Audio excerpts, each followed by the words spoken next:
আসসালামু আলাইকুম। আপনি কেমন আছেন? এটা 8 থেকে 20 মুক্ত সবজি।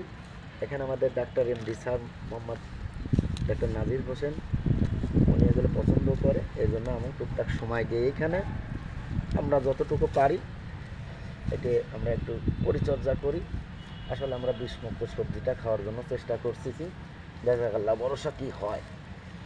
এর আগে ছিল বেরি ছিল, কপি ছিল, পালনের শাক ছিল, মূলা ছিল, ফুলকপি, বাঁধাকপি, টমেটো, অনেক কিছুই আমরা করছি, খুব মজা করে খেয়েছি। ইনশাল্লাহ আমরা বড় বড় এই যে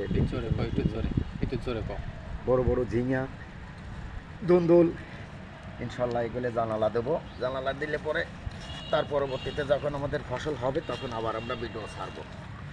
আর আমার দেখা দেখি আপনারা যেখানে যেটুকু জায়গা পড়ে থাকে এই জায়গাটুকু আপনারা বাড়ির কোনা চাকান আছে ফালা না রেখে এই ধরনের সবজি আবাদ করে।